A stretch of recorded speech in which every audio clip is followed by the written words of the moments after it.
اگر یہاں کوئی ہے تو میرے سامنے آ جائے کہ دیکھو قرآن کہتا ہے لا وہ ایمان جو صحابہ میں تھا. تو اب ہمیں یہ دیکھنا پڑے گا نا کہ یہ صحابہ کا ایمان کیسا تھا. دیکھو دوستو کچھ چیزیں ایسی ہیں جن کا تعلق دیکھنے سے، کچھ چیزیں ایسی ہیں جن کا تعلق سننے سے، کچھ چیزیں ایسی ہیں جن کا تعلق محسوس کرنے سے. اب دیکھو جو چیز دیکھی جا سکتی ہے اور سنی جا سکتی ہے وہ تو دونوں جگہ، جیسے کلمے کی شہادت دونوں جگہ، نماز دونوں جگہ، روزہ دونوں جگہ، مال غنیمت میں حصہ پانا دونوں جگہ، رسول کی اقتدا کرنا دونوں جگہ.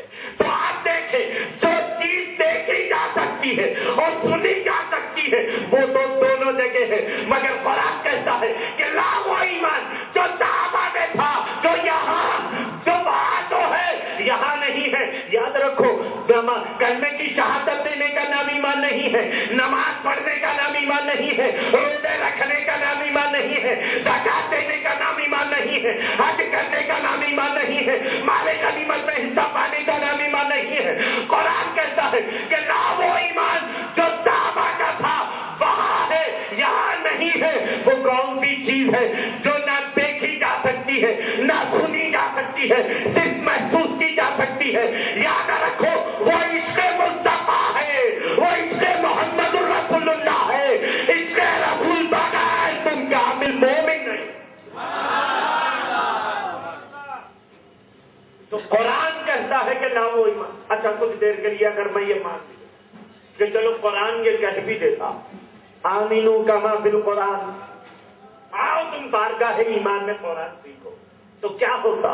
لوگ آتے بارگاہ قرآن میں ایمان سیکھنے کے لیے، بغل میں لغت کی کتابیں دبائے ہوئے، اور جب آ کر قرآن کھولتے تو اس میں کوئی لفظ ملتا کہ اقیم الصلاۃ. کیا معنی ہے اقیم الصلاۃ کے؟ اب لغت کی کتاب کھول کر دیکھتے تو کسی صاحب کو اقیم الصلاۃ کے معنی ملتے دعا کرنا، یعنی دعا کر لیا کرو. پھر کسی صاحب کو اقیم الصلاۃ کے معنی یہ ملتے کہ بات میں تیل لگا کر سیدھا کرنا، بات میں تیل لگا کر سیدھا کر لیا کرو. پھر کسی صاحب کو اقیم الصلاۃ کے معنی یہ ملتے کہ کمر پر ہاتھ رکھ کر کے گھومنا، یعنی کمر پر ہاتھ رکھ کر کے گھوم لیا کرو. تو یاد رکھو کوئی بھی قرآن کو لغت سے سمجھ نہیں سکتا. تو یہ جماعت بھی ہو گئی بات غلط. اب آؤ دوسری جماعت کی طرف. میں سب جماعت پر بھی بول کر کے اپنی تقریر کو سمیٹنا چاہتا ہوں.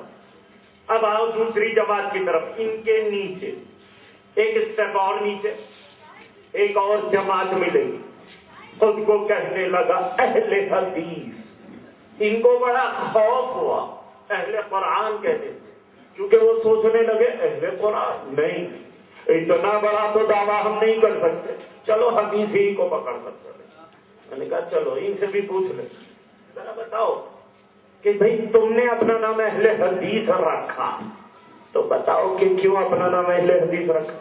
تو اس نے کہا کہ ہم حضور کی ساری حدیثوں پر عمل کرتے. کیا ساری حدیثوں پر ہمارا عمل ہے، اس لیے ہم ہیں اہل حدیث. میں نے کہا تم ساری حدیثوں پر عمل کرتے ہو؟ کہاں ساری حدیثوں پر؟ ساری حدیثیں. بولا ہاں ساری حدیثیں. میں نے کہا جب ساری حدیثیں جمع ہی نہیں ہو سکی تو عمل کیسے کرتا ہے؟ کیا تیرے لیے اب بھی کوئی مخصوص راستہ ہے حدیثوں کے آنے کا؟ بولے نہیں مولانا آپ سمجھے نہیں ہیں. میں نے کہا چلو سمجھاؤ. بولے جتنے حدیثیں ہیں نا ان سب پر ہمارا عمل. اچھا جتنے حدیثیں ان سب پر عمل ہے؟ تو بولے ہاں سب پر. سب پر؟ تو بولے ہاں سب پر. میں نے کہا حدیث سے ثابت ہے کہ میرے سرکار اختلاف کو چھوڑ کر کے بتائیں کتنے نکاح فرمائے تھے؟ ارے بولو 11 نا. یہ بھی معلوم ہے کہ نہیں؟ کیونکہ ہماری کمزوری یہ ہے کہ ہم ہتھیار نہیں رکھتے، اس لیے وہ ہم پر بھاری پڑتے. کہاں سے ثابت؟ میلاد کہاں سے ثابت؟ یہ دلائل ہم سے پوچھتے. کس سے پوچھتے ہیں؟ ان سے پوچھتے ہیں جن کے پاس علم نہیں ہے، دلیل نہیں ہے. جا کر کے ان سے دلیل دو. میں پوچھتا ہوں بھائی اگر اس کو دلیل مانگنا ہی تھا تو یہ حضرت مولانا توفیق صاحب کے پاس کیوں نہیں جاتا؟ حضرت علامہ رفیق بخاری صاحب قبلہ کی بارگاہ میں کیوں نہیں جاتا؟ اس لیے نہیں جاتا کہ وہ جانتا ہے اگر میں جاؤں گا نا ان کو سکھانے کے لیے یہ مجھ کو سکھا کر کے لوٹا دیتے، اسی لیے تو ہم ان سے دلیلیں مانگتے کیونکہ ہمارے پاس ہتھیار نہیں۔ تو میں یہ عرض کر رہا تھا کہ میرے سرکار کتنے نکاح فرمائے تھے؟ 11، اختلاف کو چھوڑ کر کے میرے سرکار نے 11 نکاح فرمائے تھے۔ اچھا امت کو کتنی کی اجازت ہے؟ یہ اچھی طرح معلوم ہوتا ہے، ہر کوئی جانتا ہے 4 کی اجازت ہے۔ اچھا فقہ کا ایک مسئلہ بھی عرض کر دوں۔ فقہ اگر کوئی شخص ایک وقت میں 4 نکاح کر لے، یہ فقہ کا مسئلہ ہے، ایک ہی وقت میں اگر کوئی مرد 4 نکاح کر لے تو اس کے نکاح ہو جاتے ہیں۔ لیکن اگر کوئی شخص ایک ہی وقت میں 5 نکاح کر لے تو کیا اس کے نکاح ہوں گے؟ نہیں، یہ 5واں تو دور کی بات ہے، یہاں پہلا نکاح بھی نہیں ہوتا۔ یہ ایک فقہ کا مسئلہ میں نے بیان کر دیا۔ اب بتاؤ کہ میرے سرکار نے کتنے نکاح فرمائے تھے؟ 11، اجازت 4 کی دی۔ تو حدیث پر اگر پوری حدیثوں پر چلنا ہے تو پھر اس کو 11 نکاح کرنا پڑے گا، 5 نہیں کر سکتا تو 11 پر کہاں سے سوچے گا؟ تو یہ حدیث چھوٹی کہ نہیں چھوٹی؟ دیکھو اپنے آپ کو اہل حدیث کہنے والا اگر کوئی کہہ بھی سکتا ہے تو یہ اختیار اس کو ہے جو حضور کی ساری حدیثوں پر چلے۔ شرط ہے کہ ساری حدیثوں پر چلنا پڑے گا، اگر وہ چل سکتا ہے تو پھر یہ دعویٰ کر سکتا ہے۔ لیکن یہ دعویٰ تو میرے پیرانے پیر غوث پاک رضی اللہ تعالیٰ عنہ بھی نہیں فرمائے۔ ایک قدم آگے بڑھ کر کے کہہ دوں کہ مولا علی بھی یہ دعویٰ نہیں کر سکتے، کیونکہ میرے سرکار 11 نکاح فرمائے تھے، 11 نکاح میرے سرکار فرمائے تھے۔ امت کو 4 کی اجازت دی ہے تو پہلی حدیث چھوٹی کہ نہیں چھوٹی؟ اب آؤ دوسری حدیث، ازواج مطہرات جس سے میرے آقا نکاح فرما چکے ہیں وہ امت کے لیے ماں ہو جاتی ہے، امہات المومنین ہے۔ ازواج مطہرات کسی دوسرے نکاح میں نہیں جا سکتی، لیکن ہم مر جائیں یا ہم اپنی بیوی کو چھوڑ دیں تب وہ دوسرا نکاح کر سکتی ہے۔ دوسری حدیث چھوٹی کہ نہیں چھوٹی؟ حضور کی وراثت تقسیم نہیں ہو سکتی، ہماری ہوتی ہے۔ تیسری حدیث چھوٹی کہ نہیں چھوٹی؟ ارے کتنے حدیثیں چھوڑتا ہے پھر اپنے آپ کو اہل حدیث کہتا ہے۔ دیکھو دوستو، یہ سب باطل فرقے ہیں جو اپنے آپ کو حدیث کا ٹائٹل لے کر یا قرآن کا ٹائٹل لے کر یا اسلام کا ٹائٹل لے کر کے آتے ہیں اور بھولے بھالے سنی مسلمانوں کو جو ہے عظمت رسول سے دور کرنے کی کوشش کرتے ہیں، ان کے دلوں میں عظمت رسول مٹانے کی کوشش کر رہے ہیں۔ اور یہ صرف اہل سنت والجماعت واحد فرقہ ہے جو نجات پانے والا ہے۔ اچھا یہ بتاؤ کہ ہم اپنے آپ کو اہل سنت کہتے کیوں؟ اب میں نے جب اہل قرآن اور اہل حدیث کی پول کھولی ہے تو اب یہ بھی تو معلوم ہونا چاہیے نا کہ بھئی ہم بھی اپنے آپ کو اہل سنت کہتے ہیں تو کیوں کہتے ہیں؟ کیونکہ اب ظاہر ہے کہ جب ہم نے اس کی پول کھولی ہے تو ممکن ہے کہ ہمارے سنی کو پکڑ کر پوچھے گا بھئی تم اپنے آپ کو اہل سنت کیوں کہتے ہیں؟ کیونکہ ہمارے پاس جہالت کا یہ عالم ہے ہمارے پاس کہ ایک لڑکے سے پوچھا گیا ہے کہ بھئی تم اپنے آپ کو اہل سنت کیوں کہتے ہو؟ تو بولے ہم سن کر ایمان لائے ہیں اس لیے ہم سنی ہیں۔ یہ جہالت کا عالم ہے، یہ اچھی طرح سمجھ لو کہ ہم اپنے آپ کو اہل سنت کہتے کیوں۔ دیکھو اہل سنت میں یہ جو لفظ سنت ہے نا، پہلے یہ دیکھ لو کہ بولی کہاں کہا جاتی ہے۔ ایک ہے کتاب و سنت، یعنی کتاب کے مقابلے میں سنت۔ اگر ہم اپنے آپ کو اہل سنت اس لیے کہتے ہیں کیونکہ ہم کتاب و سنت پر عمل کرتے ہیں تو پھر میں کہوں گا بھئی آپ تو کتاب پر بھی عمل کرتے ہیں، پھر اہل کتاب کیوں؟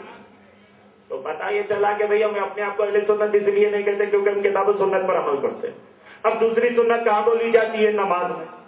کہا کہ بھئی یہ فرض ہے، یہ سنت ہے، یہ نفل ہے، یہ بیچارہ ہے۔ اگر ہم اپنے آپ کو اہل سنت اس لیے کہتے ہیں کیونکہ ہم سنت پڑھتے ہیں تو پھر میں کہوں گا کہ ماشاءاللہ سے آپ فرض بھی پڑھتے ہیں، نفل بھی پڑھتے ہیں، وتر بھی پڑھتے ہیں، تو پھر کبھی اپنے آپ کو اہل فرض کہہ لیجیے، اہل نفل کہہ لیجیے، اہل وتر کہہ لیجیے۔ تو معلوم یہ ہوا کہ ہم اپنے آپ کو اہل سنت اس لیے بھی نہیں کہتے کیونکہ ہم سنت پڑھتے ہیں، تو پھر بتائیے کہ ہم اپنے آپ کو اہل سنت کہتے کیوں؟